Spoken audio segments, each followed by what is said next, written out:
இந்து இந்து ராஜா கீழால கத்துறாங்களே, அவருக்கு பேர் வச்சவர் ஒரு கிறிஸ்தவர்.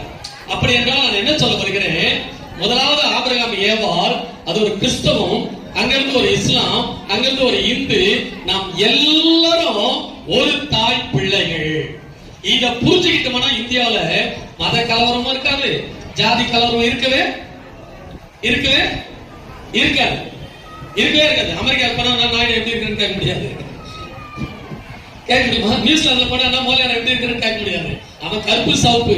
இந்தியாவில் மட்டும்தான் வர்ணாசிரமத்தின் அடிப்படையில் இத்தனை பிரிவுகள். இது எல்லாவற்றையும் நேசிக்கிற ஒரு கடவுள் இந்த பூமிக்கு வந்தார். அவர்தான் இயேசு கிறிஸ்து. இயேசு கிறிஸ்து என்ன சொல்றார்? என்னிடத்தில் வருகிறவனை நான் புறம்பே தள்ளுவதில்லை. அவர் சொல்றாரு, புறம்பே தள்ள மாட்டாரு. நீ எதுக்கு போனீங்கன்னா தள்ளுவாங்க, அங்கதான் நிக்கணும். சுக்லாம் போறதும் அங்க போறதும் அப்படியே போயிருந்தான் நீ. சுக்லாம் போறதும் அங்க போறதும் அப்படியே போயிருந்தான் நீ. சுக்லாம் போறதும் அங்க போறதும் அப்படியே போயிருந்தான் நீ. ஆனா இங்க வா, உள்ள வா, கடைசி வரைக்கும் வா, ஆல்டருக்கு வா, சிலுவை வா.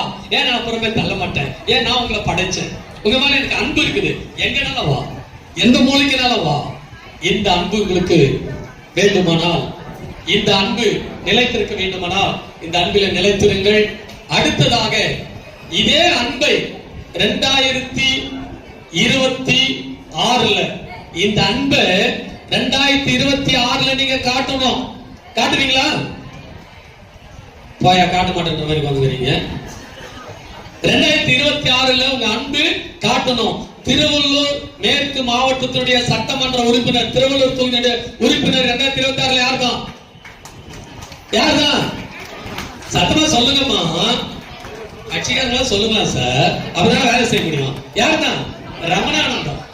டெஃபினட்டா ரமணானந்தம், அதுல எந்த சந்தேகமும் கிடையாது. ஆனா அதுக்கு நீங்க நானும் என்ன செய்யணும்? தயவுசெய்து மக்கள் கிட்ட கொஞ்சம் பேசுங்க. நம்ம தொகுதி எப்படி இருந்துச்சு, எப்படி போயிடுச்சு.